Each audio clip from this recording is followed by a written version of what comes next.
Tigers 30, Hull FC 22. Don't let this scoreline fool you. Quite frankly, Hull FC were pretty poor once again. Castleford in the boxy the first 10 minutes. It was classy Cats once again. Two wonderfully taken tries. The inside ball from Joe Westerman to Hall was a finger beauty. And then off goes Liam Horn for a simple score. And then a beautiful moment for Tex Hoy against his former side. What a wonderful try that was. He went from Westerman to Hoy. Little jinking run. Out it goes to Corey Hall. Wonderful ball out the back door from Hall to Gary. Gary, who pokes it through, and there is Tex Hoy to score against his former employers, and that was outstanding play from the Castleford Tigers. You've got to give them the due. Oh, they had their purr back at that point. They really did. And that was the thing about this game. Castleford just maintained that throughout. Hull just could not claw them back. It was as simple as that. Some wonderful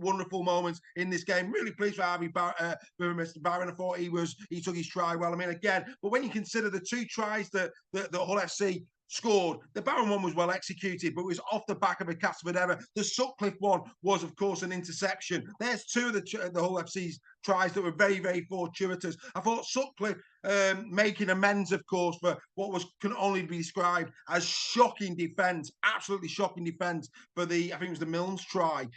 Just not good enough, quite frankly. Him and Moy in a right mix-up. Really surprised at Moy. I mean, look, nothing against you, Mr. Moy. I thought Moy had a reasonable game. I will say that. I was just a bit surprised that Jack Walker wasn't there. And I was looking on social media to try and get a grip as to where was Walker. And, no mention of injuries. So really interesting that, this is a time where Hull FC need players that have been playing good rugby league in their side. And this is nothing against Moy, but you can't fault Jack Walker this year for Hull FC. If he's injured, I'm sorry, I haven't heard that he's injured. So yeah, where was Jack Walker? Really bizarre. But like I say, Sutcliffe making up for that error for the Milnes try. Like I say, that's what Castleford did in this game. They just kept ahead. I was really pleased that Corey Hall got his try. I thought that was well deserved. Gary as well, just got himself a new contract with the Castleford Tigers. Of course, we'll be seeing more of him now with Lewis Senior out injured, and he did really well. But like I said, it was a late rally, wasn't it? It was a late rally by Hull FC. They're just not informing. Bottom line is, not completing enough sets, missing too many tackles, and far too many errors. It's as simple as that. But, I'm not giving any 3-2-1 to him, but I do think, even in a defeated side, there's a few players that do deserve a mention. Like I say, Sutcliffe, a bad error for the Milnes try, but he got a try. He got an assist. He had 12 carries for 188 metres. That's 16 metres a carry from Sutcliffe. That's not bad, is it? I think Truman's growing. I think Truman every single week's getting better. We know Truman's quality, absolute quality. Nicely taken try at the death. Good assist from him. 109 metres from 20 carries. He kicked well. 10 kicks in general play. 7 attacking kicks in the game. I thought Truman was okay. No issues with Truman. None at all. Moy, like I say, didn't do an awful lot wrong. It's all no errors at fullback. So, but I just think Jack Walker, he offers more in attack. He just offers more in attack. He was playing some beautiful rugby league before his injury at Catalan. And, for me, he has to play. He has to play. Not quite sure why I wasn't there. Herman Essa again getting over 100 metres. He's got 126. Liggy Sow, exactly the same. So it weren't all bad for Hull FC. But like I say, very similar to the Huddersfield game that we've already reviewed on in the shed. At no point did I think Hull FC were going to win this game. At no point, once Castleford got those first couple of tries, and let's be fair, let's go back to that Tex Hoy one. Thing of absolute quality from Mr. Hoy. Oh, yes, outstanding. You can watch rugby league football like that all the time. You really can. Wonderful execution, down the right-hand side. Brilliant try. For me, the highlight of the game. Clearly. Will that be in tries of the week? Oh, yeah, you can be assured it will be. But yeah, I mean, you've got to give Craig Lingard his due. You really do. Nobody fancied him. Everybody felt it was going to be Castleford Tigers and London Broncos going for the wooden spoon. Not a bit of it. That win against Salford a few weeks back really surprised many. And in this one, like I say, a team that's in and around them like Hull FC, quite frankly for me, like I say, the scoreline doesn't reflect the game. Do I think there was more than 8 points in this to Castleford Tigers? Well, with the naked eye, 100%. Castleford were absolutely great value for the 2 points. Hull FC continue to have major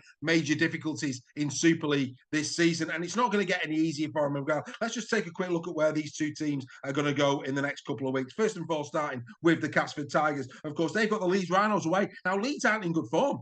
they're not in good form. And we know what Castleford Tigers did to Leeds a couple of years back. I mean, Rowan Smith, that's another man we'll be doing in the shed saying Tellings Leeds a bit later on. But Rowan Smith's under pressure as well. I mean, if he is still in position by the time Castleford go to Headingley next week and Castleford were to turn them over, wow, just simply wow is all I would say on that. And do you know what?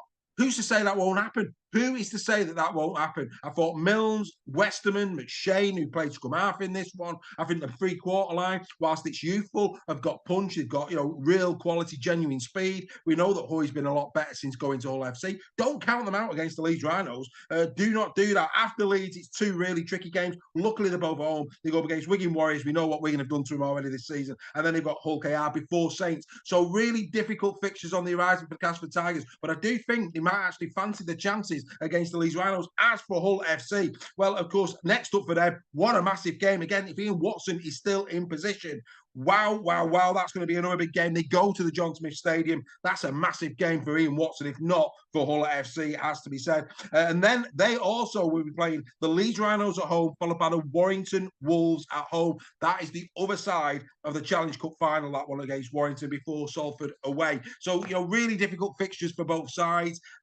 Looking at who they've got coming up, I think the Huddersfield game for Hull FC poses a possible win for them. I mean, that, you'd expect Huddersfield to win it, but you know what? If you're looking at those games coming up, you must think that Mr. Griggs is looking at it going, we need to win that, or quite frankly, it could be a barren June. And as for Castleford Tigers, exactly the same thing, really, from their perspective. Could they go to Henley and get a win? Because after that, the fixtures look pretty tough on paper indeed. It's going to be fascinating to see, but at this moment in time, it's the Tigers we expect to finish above Hull FC. You wouldn't have thought that at the start of the season, would you? Tony Smith in situ, the signings that came into the club, people were thinking, actually, yeah, this looks okay.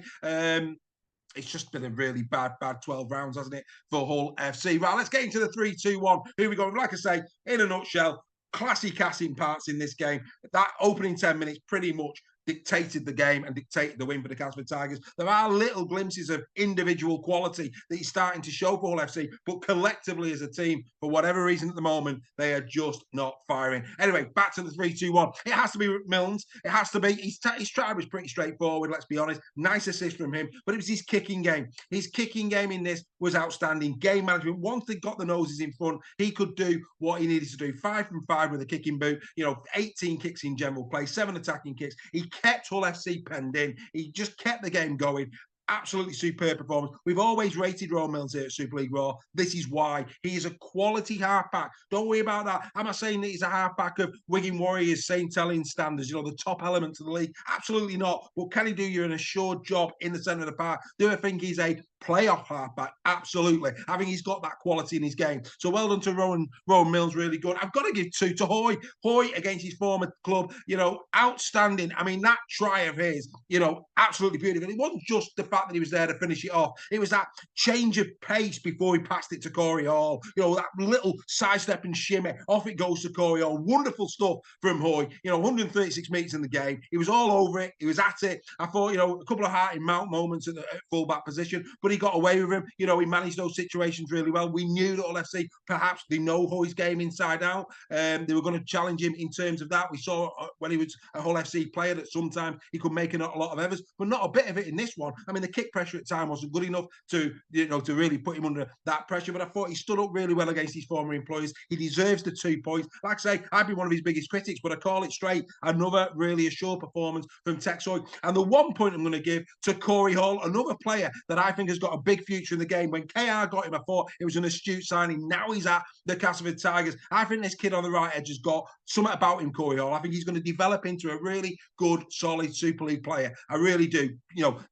A simple try, let's be fair, but I thought his offload to, that was almost an assist in itself. Of course, he doesn't get credit for the Hoy one because, of course, it was Gary who kicked the ball through. But, for me, that Corey Hall pass was as good as an assist, and then he goes and gets another assist himself. He ran the ball for 119 metres. Corey Hall, my mate, outstanding stuff from you. I'm really looking forward to seeing how he progresses under Craig Lingard at the Castleford Tigers. I also have to mention Joe Westerman. I think Joe Westerman, again, a man who won't get the assist, of course, that went to Hall, but it was the Westerman inside ball for the Liam Hall try that made that try. But Westerman really is on both sides of the ball the catalyst for the Castleford Tigers. That's what he is. You know, when he went off the field, it was, you know, no surprise to me that Craig Lingard brought him back on in that last 8 minutes just to steady the ship, because Hull FC was starting to get a bit of a roll and they just needed to get over the line at that point because they had that late rally. Like I say, where was that 15 minutes at the start of the game from Hull FC? That final 15 minutes, they looked like they had something. They really, really did. But the game had gone at that point. And once Westerman came on,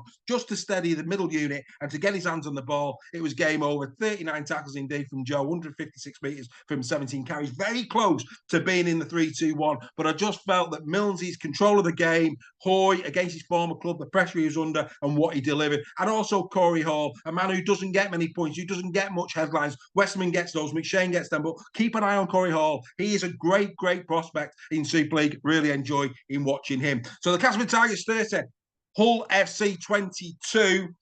6 points now in Super League for Craig Lingard. Many congratulations to you, Castleford Tigers fans. Fantastic stuff. Andy and Sue, if you're out there, I'm really pleased for you as well. We'll be back with more in the sheds tomorrow when it will be Leeds against Saints. We'll take that on to Sunday. And we'll also review the Warrington Wolves Catalan Dragons game. Game of the week, the 30-minute analysis show. If you haven't seen it, get over to our YouTube page. Right now, it's there for you to watch. 30 minutes of deep dive analysis into the end of the trilogy. Catalan Dragons against the Warrington Wolves tonight, 5:30 in Perpignan. Go and take a look at Game of the Week. Oh, there's loads of content on Super League Raw's YouTube channel. You just need to get there. Like, comment, subscribe, tell your friends about us. We'll be back with more in the sheds tomorrow. Bye for now.